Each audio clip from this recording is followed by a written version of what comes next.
예, 주신 것처럼 남북 고위 당국자 접촉이 무박 4일 만에 전격 타결됐습니다. 북측은 지뢰 도발에 대한 유감을 표명했고 남측은 대북 확성기 방송을 중단하기로 했습니다. 오늘 새벽 2시 남북이 공동 보도문도 발표했습니다.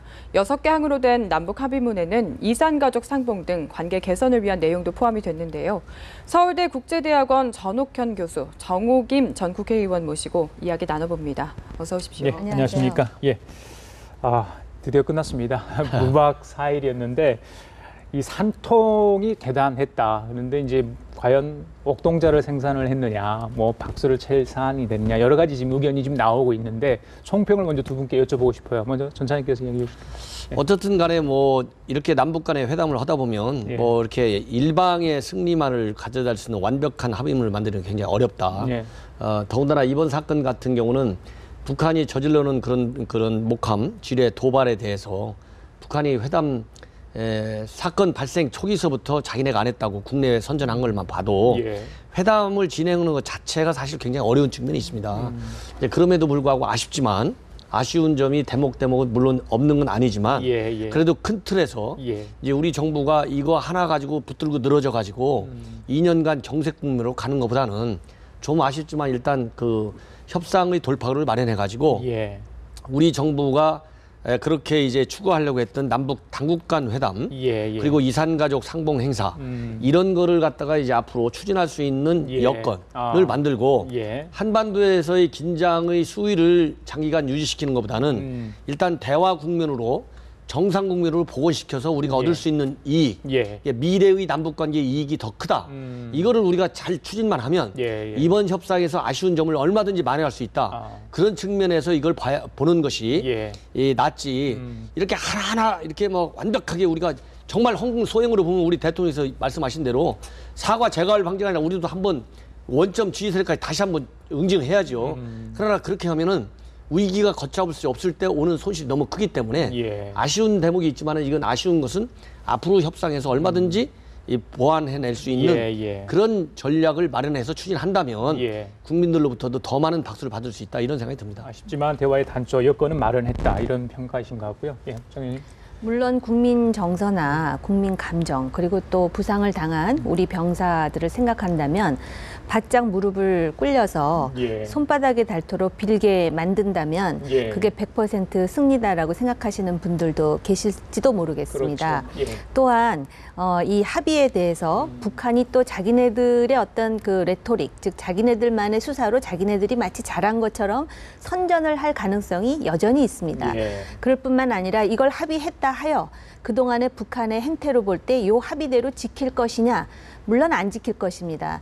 그럼에도 불구하고 정부가 이번에 북한과 접촉의 이름으로 협상한 것은 협상학의 관점에서 보면 거의 A 플러스에 가까울 정도로 잘했다. 또 개인적으로 김관진 실장이 꽤 오래 재임을 하셨는데 여태까지 한 일 중에 제일 잘했다라고 저는 말씀을 드리고 싶습니다. 그리고 박 대통령께서 어제 한 말씀 하시지 않았습니까? 결과론적으로 보면 정치적으로나 정책적으로 상당히 그 효과가 있고 또 어떤 면에서는 굉장히 중요한 한 수였다라고 볼 수 있는 부분이고요. 항상 협상에서 100대 0은 없습니다. 이게 70대 30이냐 65대 35냐 내지는 51대 49냐인데 적어도 65대 35 정도는 됐었다라고 말씀을 드릴 수가 있고요.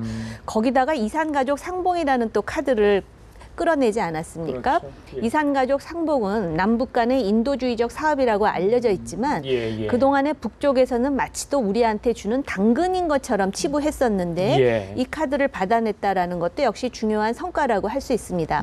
단지 이 협상만 보면 성과인데 향후에 이제 어떤 일이 개진되느냐 남북 간의 관계 개선의 여러 가지 그 가능성을 열어놨는데 여기서 이제 524의 해제라든지 또는 정상회담이라든지 여러 가지 이제 주제가 있지 않습니까? 그게 어떻게 해결되느냐에 따라서 오늘의 협상이 재해석될 여지는 있지만 협상 자체로 보면 다른 나라에서도 얘기하듯이 적어도 마주오는 자동차에서 김정은이 먼저 뛰어내렸고 또 우리가 원하는 그 유감 표명에 대해서도 물론 논란이 있는 것은 압니다만 적어도 국제 정치적으로 볼 때 유감 표명은 사과라는 이야기입니다. 네. 알겠습니다. 부분적으로 아쉬운 대목도 있고 또 앞으로의 과제도 있겠지만 두 분 모두 전반적으로 긍정적으로 평가를 해주셨는데 아쉬운 대목 살짝만 짚어보고 넘어갈게요. 일각에서는 말씀하신 대로 확실한 사과가 아닌 거 아니냐 이런 이야기도 있거든요.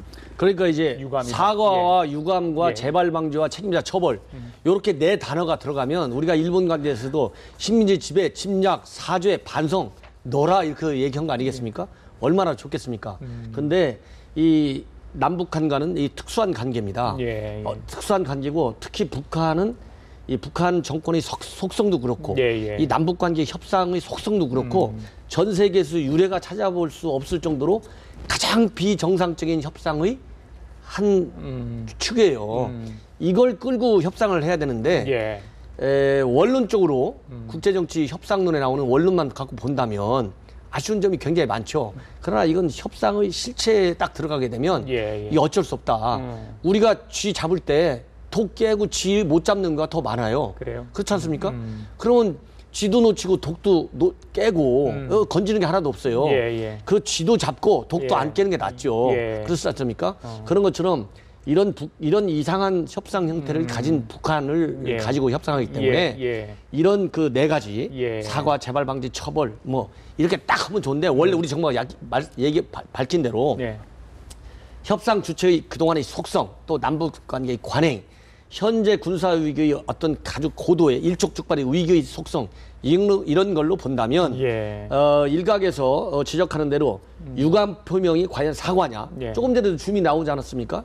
이게 유감 표명이 사과면 이게 어느 정도 사과인지 나도 모르는데 그래도 이나마 된 건 잘했다 이렇게 얘기하듯이 이게 냉철하게 들어가면은 그 대목에서는 굉장히 정말 유감이다라고 생각하는 국민이 제가 보기에는 51대 49로 많을 수 있다. 그러나 이제 여러 가지 측면을 종합적으로 고찰해 볼 때, 종합적으로 고찰해 볼 때는 이 정도에서 넘어가고, 예를 들어서 지금 남북 관계 풀 숙제들이 굉장히 많습니다.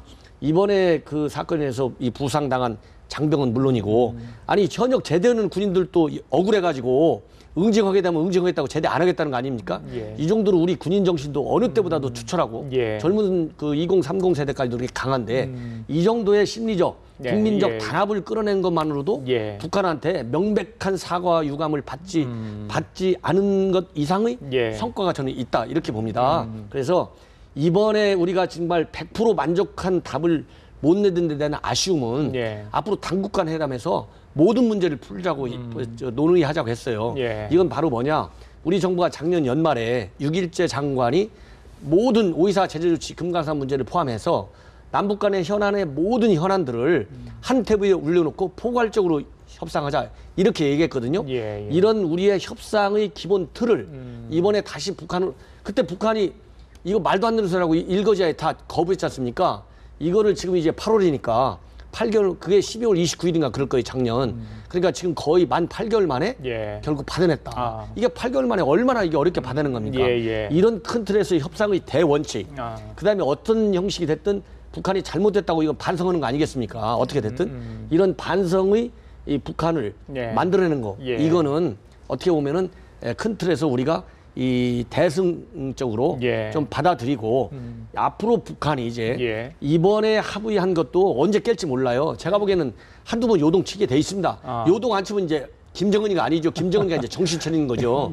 그래서 요동칠 때 지금까지 나와 있는 우리의 협상 원칙, 국제사회로부터 지지받고 있는 우리의 대북 정책이 이제부터라도 제대로 작동될 수 있게 정말 국민이 믿어주고 또 이 우리가 외교력을 발휘해가지고 미국과 중국과 이런 다른 우리의 우방들이 또 북한에 대해서 지속적으로 압박을 가하고 설득할 수 있는 외교적인 환경을 잘 만들어서 관리하는 것이 더 큰 과제라고 저는 봅니다. 정 의원님, 대북 확성기 방송을 꺼야 되는 게 북한의 가장 시급한 과제 아니었습니까? 먼저 대화 제의한 것도 그 이런 이유였을 텐데 그렇다 보니까 저희들이 칼자루를 쥐고 있었고요. 그래서 더 많은 것을 얻어내야 하지 않겠느냐. 많은 국민들이 이렇게 해야겠는데 그래서 방금 같은 뭐 유감의 사관이 그런 논란도 좀 있었던 것 같습니다. 좀 아쉬운 부분이 그런 점 아니겠어요? 전 세계에서 김정은 정권 같은 언어 도단의 정권은 없습니다.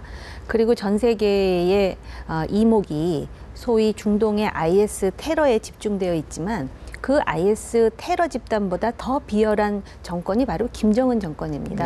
그런 정권을 상대로 해가지고 협상을 할 때는 그 정권이 개과천선해서 우리가 원한 대로 해줄 거라고 생각하는 자체가 희망적 관측이고 환상입니다. 오히려 때로는 압박, 때로는 회유를 통해서 그들이 가지 않으면 안 되는 방향으로 유도하고 압박하는 것이 가장 완벽하고 현실적으로 그러한 그 협상 전술인데 지금 말씀하셨듯이 확성기가 굉장히 아팠다라는 것을 이번에 협상에서 볼 수가 있습니다. 그렇죠. 그리고 또 우리 국민들, 특히 군인들이 철저한 군인 정신으로 한 목소리를 내지 않았습니까? 심지어는 야권에서도 물론 일부 몰지각한 인사들이 소위 음모론을 제기하면서 남남 분열을 조장한 측면이 없지는 않으나 이번처럼 그래도 전반적으로 볼 때 그 초당적인 그런 어떤 한 목소리로 이 북한의 도발에 대해서 결코 용납하지 않겠다라는, 그리고 국민들이 또 얼마나 의연했습니까? 사재기도 없었고요. 그렇습니다. 그래서 그런 부분이 이 결과를 가져왔고요. 유감 표명, 물론 정말 잘못했습니다라고 이야기하면 속은 시원하겠습니다마는 전쟁이 끝나서 패망한 나라도 무조건 항복을 하는 과정에서도 싹싹 빌면서 잘못했다라고 말한 예가 없었습니다. 그러니까 저 어느 도단의 북한 정권이 그리고 정말 예측 불가능하고 정말 우리 상식으로 이해할 수 없는 저 김정은이가 먼저 협상을 요구해가지고 심지어는 어쨌든 하기 싫은 이 유감 표명, 이건 사과입니다. 그리고 이걸 굳이 유감 표명 우리가 원하는 대로 안 했다라고 우리 먼저 얘기할 필요가 없습니다. 저건 무릎 꿇고 사과한 거나 똑같은 것입니다. 그 다음에 이제 앞으로 그러면 저렇게 비합리적이고 비상식적인 행태를 계속해왔던 김정은 정권과 대화를 하면서 어떻게 하면 북한 주민의 삶의 질을 개선하고 우리의 안전을 더 강화하고 그리고 다시는 도발의 도자도 꺼내지 못하게 유도할 수 있는, 다시 말하면 우리가 쥐 얘기를 많이 하는데요. 그 쥐를 한 번에 몽둥이로 때려잡자 그래서 때려잡다 보면 쥐가 가지고 있는 세균이 번질 수도 있고, 그래서 조그만 쥐구멍을 만들어서 집어넣고 서서히 고사시키는 게 어쩌면 가장, 사실 이러한 얘기가 방송으로 적절할지는 모르겠으나, 그리고 그 쥐가 사실은 독쥐가 아니라 실험쥐 정도의 기능만 있다라면 또 어떻게 보면은 그 쥐를 활용할 수 있는 그런 운용의 묘가 있어야 되는데, 이런 점에서 지난번에 우리 목함 지뢰라든지 이런 부분에서 정부가 얼마나 많은 비판을 받았습니까? 또 비판받을 부분이 많았고요. 그러나 적어도 이 협상과 관련해서는 저는 솔직히 말씀드리면 후한 점수를 주고 싶고요. 그리고 요번에 북한은 그 김정은 정권이 어떤 정권이라는 걸 그대로 다 드러냈습니다. 예를 든다면 확성기를 얼마나 무서워하는지에 대해서 아주 스스로 보여주고 있고요. 그리고 우리가 그 확성기를 중단하는데도 반드시 전제가 붙지 않았습니까? 이게 외교적으로는 굉장히 완곡한 어법이지만 북한이 제 아무리 무슨 소리를 하더라도 국제사회가 압니다. 이번 협상은 대한민국의 승리라는 걸 압니다. 다시 까불면 확성기 다시 당연합니다. 당연합니다. 그렇게 해서 신의 한 수 그 대목 가장 중요한 대목 아닌가, 이런 지금 해석이 나오던데요. 그러니까 이제 비정상적인 상황이 발생하지 않는 한이지 않습니까? 왜냐하면은 그 용어가 굉장히 그 중대한 의미를 가지고 있어요. 김정은이만큼 비정상적인 정권을 유지하는 사람이 없습니다. 그러니까 비정상적인 사태 역시 김정은 너밖에 없으니까 조심해라 이 얘기거든요. 그리고 이제 한 가지 이제 확성기 방송 중단을 얘기하면서 오늘 12시니까 이제 한 2시간 후면 이제 중단하지 않습니까? 그렇습니다. 이때 마지막으로 딱 뜰 때 이번에 북한이 잘못한 걸 철저히 빌었다. 사실대로 빌었다. 그리고 다시는 안 하겠다고 했다. 다시는 안 하겠다 했다. 그리고 이산가족 앞으로 철저히 이행해라. 이런 정말 제대로 된 합의의 정신을 합의의 정신을 담아서 북한 주민들한테 왜곡 선전하거든요. 틀림없이 왜곡 선전할 요소가 그 군데군데 많습니다. 지금 저 김정은 체제하에서 왜냐하면 자기네가 부인을 했기 때문에 그 부인 연장선상에서 예를 들어서 비무장지대 남측 지역에서 발생한 지뢰 폭발 이렇게 돼 있거든요. 이거 봐, 남측 지역에서 쥐들이 묻어놓은 거 자작극이잖아. 얼마든지 지금 하는 거예요. 그다음에 부상병에 대해서 유감 표명했어. 얼마나 우리 김정은 정권이 아픈 환자들을 배려해 주느냐, 우리가 얼마나 인도적이냐. 또 해갖고 국제사회 인권 침해도 또 얼마 피해갈 수 있어요. 왜곡 선전에 아주 선수들 아닙니까? 그래서 그런 오해의 여지가 있는 부분을 포함해서 이번 합의문을 대대적으로 딱 북한 주민들한테 알려주고 방송 딱 중단하는 겁니다. 네. 네. 실보단 득이 많았고 이제 이 득을 가지고 앞으로를 봐야 될 네. 건데 남북 정상회담 이야기도 해보고 싶어요. 김관진 실장이 지금 얘기할 단계는 아니다 이렇게 이야기를 했는데 아무래도 이 회담 과정에서 비공개적으로는 이야기가 오고 갔을 것 같거든요. 그러니까 남북 정상회담에 대해서 얘기하지 않았다라고 말 안 하고 지금 얘기할 단계가 아니라고 했고 예. 지금 30시간이나 얘기를 했으면 뭐 5만 가지 얘기가 다 나오지 않았습니까? 않겠습니까? 우리가 물론 그 내용을 비공개로 해서 다 알 수는 없지만은요. 네. 저는 나왔다고 생각을 하고요. 네. 그리고 지금 부분에 대해서 과거에는 소위 이제 소위 우리 사회의 좌파라고 하는 사람들이 북한에 대해서 대화를 먼저 해야 된다, 북한을 자극하면 안 된다, 뭐 이런 식으로 이야기를 했었는데 오히려 지금 김정은의 행태는 예. 그 반대편의 논리, 즉 원칙으로 대해야 된다. 맞습니다. 그리고 도발에 대해서는 반드시 응징한다라는 메시지를 분명히 보내야 된다라는 편에 손을 들어준 예. 역설적이지만 지금 그런 상황이고요. 그래서 우리 이제 소위 보수 진영의 많은 분들이 이것보다 더 세게 밀어붙였을 수 있었는데라는 아쉬움이 물론 있겠지만 지금 현실적으로 할 수 있는 예. 이거는 뭐 키신저를 데려다 놓거나 비스마르크를 데려다 놓더라도 현실적으로 이거 잘한 겁니다. 잘한 건 잘했다고 예, 인정해야 예, 되고요. 예, 예. 단 예. 앞으로 이제 남북 관계 개선을 위해서 뭔가를 한다 그러는데 지금 확성기 때문에 이산가족 카드도 주고 예, 또 예. 이제 어쨌든 정말 하기 싫은 사과를 유감 표명의 이름으로 했는데 예. 그 다음에 남북 관계 개선을 할 때 그러면 어떤 방식으로 할 것인가? 예를 들어서 5.24 조치 해제 이거는 현금을 주겠다라는 건데 예. 이런 식으로 하게 되면 이제 비판을 받을 수가 있죠. 그렇기 때문에 가장 정상적인 방법으로 국제사회의 보편적인 규칙에 맞게 그러면서 남북이 상생하면서 예. 북한 정권의 살을 찌워주는 것이 아니라 북한 인민들이 살 수 있게 하는 진정한 의미에서의 예. 남북 상생 예. 그리고 한반도 신뢰 구축을 보여줘야 될 과제가 지금 정부에 남아있죠. 예. 예. 제가 이제 정상회담 부분이 언급됐느냐 안 됐느냐에 관해서 제 이제 의견을 말씀드린다면 이렇게 봐야 됩니다. 기본적으로 북한은 금년도 1월 달에 신년사에서 남북 최고위급 회담을 못할 이유가 없다 이렇게 얘기했어요. 예. 하겠다가 아니라 못할 이유가 없다. 왜냐하면 하겠다고 그러면 자기네가 여러 가지로 그 어려운 수색국내 몰릴 가능성이 굉장히 많아요. 북한 애들은 굉장히 야근 친구들입니다. 예. 그래서 하지 못할 이유가 없다 이 얘기는 한국 너희들은 본래부터 그런 거 하고 싶어 하잖아. 줄 거 다 갖고 와봐. 예. 내가 마음에 들면 하고 마음에 안 들면 안 할 거야 이 얘기거든요. 그런데 그 연장선상에서 이번에 보면 김양건이가 야 이거 뭐 지나간 거 그만 얘기해. 앞으로 큰 뭐 통일 문제, 민족의 미래 문제 얘기하자고 이 얘기거든요. 그 얘기에 정상회담 카드가 다 숨어 있다.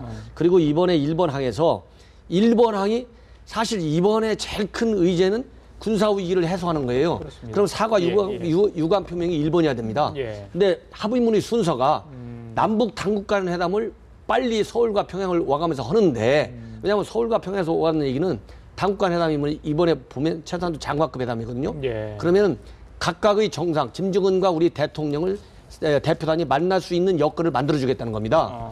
그다음에 모든 문제를 다루자고 그랬어요. 이 모든 문제의 정상회담 카드가 현장에서 들어갔든 안 들어갔든과 관계없이 예. 상징적으로 암시해주고 있다. 선수끼리 이게 무슨 말을 하는지 다 안다. 그렇기 때문에 이번 회담의 후속 회담이 예. 잘 진행이 된다는 조건 하에 남북 대표단이 오가면서 사이드에서 정상회담 문제는 계속 거론될 수밖에 없다.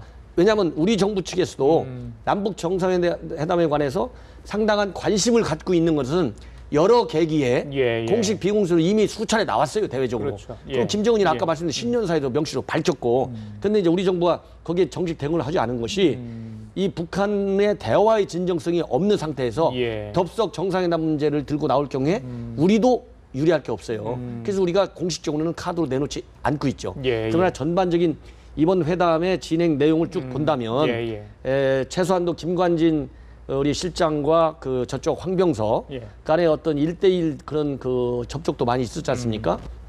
그런 접촉 계기 아니면은 뭐 이게 휴식하는 기회에 공식성을 배제하고 만약 공식성을 띄울 경우에 북한 친구들이 또 어떻게 이걸 악용할지 몰라요. 그렇기 때문에 우리 측에서도 굉장히 조심스럽게 의중을 직접이든 간접이든 타진했을 가능성이 많다. 그래서 이 정상회담 카드는 김관진 실장이 대외적으로 얘기한 말이 맞습니다.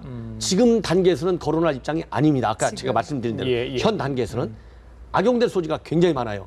그렇기 때문에 현 단계에서 공식적인 성격으로 얘기는 안 했을 것이다. 예. 그러나 선수끼리 알아들 수 있을 정도의 대화는 오갔다. 예. 그리고 앞으로 대화가 잘 진행되면 불가피하게 거론될 수밖에 없고 거론될 경우는 우리가 이 과거 두 차례의 정상회담에서 얻었던 여러 가지 좋은 나쁜 이런 교훈들을 잘 사겨가지고 세 번째면 본래 뭐든지 세 번 하지 않습니까? 그렇죠. 그래야 제대로 좀 알잖아요. 그래갖고 이번 만약에 2년 반 안에 이런 일이 있다면 정말 역사의 평가를 받는 이념 진영에 따라서 상반된 평가가 나오지 않게 잘 해야 되겠다는 생각이 듭니다. 네, 제가 한 가지 좀 말씀드리고 싶은데요.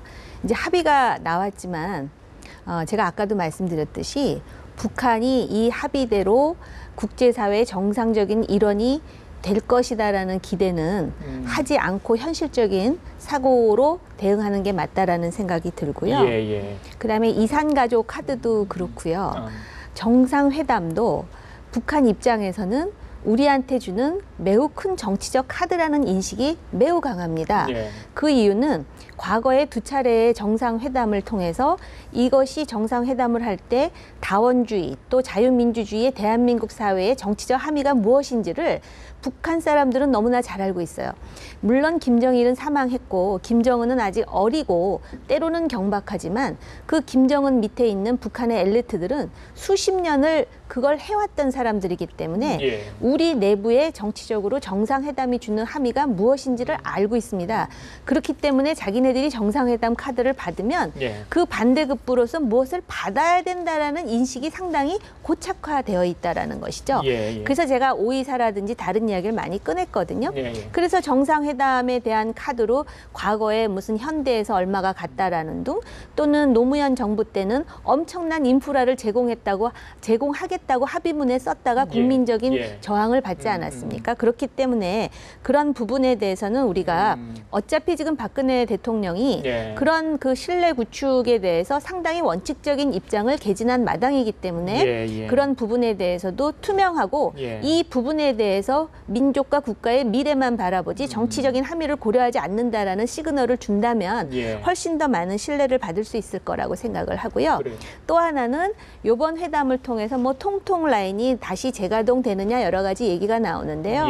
이번 그 협상, 회담이라는 표현은 그 사람들이 굳이 안 쓰고 접촉이라는 표현을 쓰는데 이번 그 회동에서 이것이 성공할 수 있었던 것은 통통 라인이 아닌 그 위에 청와대 그리고 정치 그 소위 이제 그 정치국의 황병서 라인이 가동했기 때문에 가능한 것이거든요. 그리고 이 북한 사람들이 상당히 그 노동자를 사랑하고 사회주의적이고 또 그런 그 주장을 하지만 권력의 요체가 무엇인지를 너무나 철저하게 알고 있는 사람들입니다. 그렇기 때문에 청와대가 나섰기 때문에 이런 부분에서 이제 그 타결이 가능했는데 그럼 향후에도 이제 이 청와대와 소위 이제 김정은 라인이라고 볼 수 있는 그 라인이 계속 가동이 된다면 이것이 성공적으로 가면은 상당히 이제 그 순기능을 할 수 있지만 북한의 행태로 볼 때 어떠한 도전이 있을지 우리가 아직 예측 가능하지 않지 않습니까?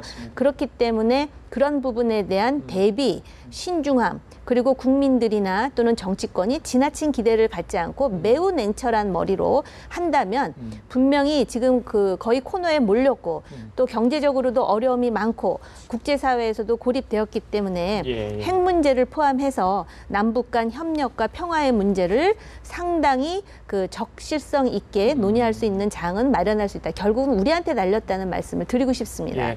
요즘 그 민간 교류 활성화 부분이 좀 당겼지 않습니까? 이게 이제 말했던 어떤 524 조치 해제 문제, 앞으로 금강산 관광 재개 문제랄지 이런 거하고 저희들이 연관시켜서 생각할 수밖에 없을 것 같은데 어떻게 보십니까? 맞습니다. 왜냐하면 그 이제 다양한 그 민간 교류 협력을 이제 활성화시키자 이렇게 돼 있거든요. 마지막 항에 거기 그 항목이 제일 지뢰밭이라고 봅니다.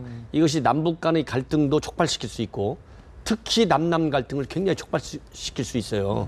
이것이 이제 일본하에서 남북 당국 간의 회담하고 맞물려 있거든요. 그래서 당국 간의 회담에서 제가 말씀드린 대로 524 제재 조치를 포함한 금강산 강원 문제 등 많은 것을 다 논할 수 있다. 이게 우리 정부의 기본 입장이에요. 작년 연말에 당국 간 회담하고 하면서 제안해 놓은. 그렇기 때문에 당국 간 회담에서 524 제재 조치와 관련된 실마리를 찾아내면 이 다양한 분야에서의 교류 협력을 촉진하는 계기가 되는데 이번 회담에서도 굉장히 그 북한이 자기네가 했다는 것을 사실상 명시적인 시인은 안 하는 우회 전략을 택했지 않습니까?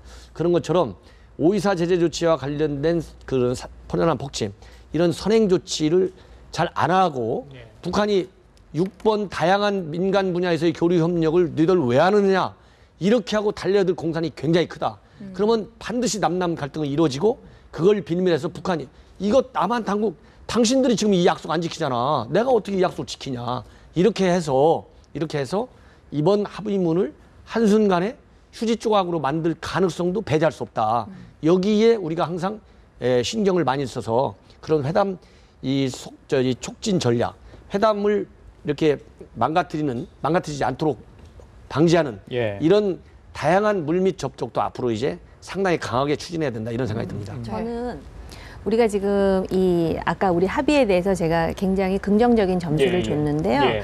우리가 샴페인을 터뜨리기에 앞서서 이 김정은 정권의 도발 가능성은 더 커졌다. 역설적으로. 왜냐하면은 아버지한테 배웠다면 지금 현재는 불리하기 때문에 합의를 했을지 모르지만 미래의 어느 시점에서 반드시 보복을 하는 그런 행태를 반복하여 보여왔기 때문에 그런 경계를 게을리해서는 안 된다라고 생각을 하고요. 민간 교류와 관련해서는 저는 민간 교류는 얼마든지 해야 된다고 생각합니다. 인도주의적 지원뿐만 아니라 지금 북한 어린이라든지 북한 여성이라든지 북한 노약자라든지 예를 든다면 어린이들을 위한 영양식이라든지 심지어는 어린이들을 위한 구충제라든지 또는 폐결핵과 관련된 것이라든지 또 여성 산모와 관련한 모자 보건과 관련한 이런 것은 활수하게 빨리 지원을 하는 게 맞고요. 또 뭐 여러 가지 행사들도 있지 않습니까? 그동안에는 상당히 진보적이라고 일컫는 사람들이 많이 갔는데요. 그 북한이 이렇게 민간 교류를 열어놓는다면 소위 북한에 대해서 비판적인 그러니까 우리로 치면은 보수적인 그리고 인권이라든지 이런 문제에 대해서도 그 문호를 개방해서 직접 가서 보고 또 확인하고 경험할 수 있도록 하는 것이 남북 간에 도움이 될 거라고 생각을 하고요. 저 5.24 조처에 대해서 꼭 말씀드리고 싶은데요.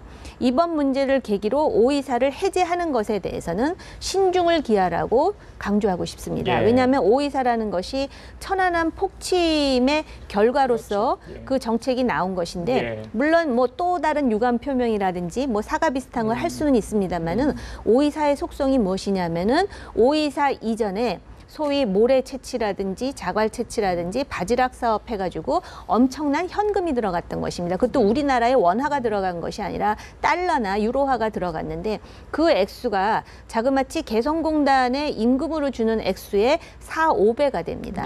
그러니까 물론 5.24를 통해서 우리 기업인들도 뭐 피해를 봤다고는 하지만 북한 정권이 그것 때문에 수출의 10분의 1의 타격을 받는 그런 일들이 있었거든요. 그래서 그런 부분에 대해서는 신중을 기하고 또 나쁜 전례는 만들지 않는다라는 그런 주의가 필요하다고 생각을 합니다. 알겠습니다. 자, 지금까지 전옥현 서울대 국제대학원 교수 정홍임 전 국회의원과 말씀 나눠봤습니다. 말씀 잘 들었습니다. 감사합니다.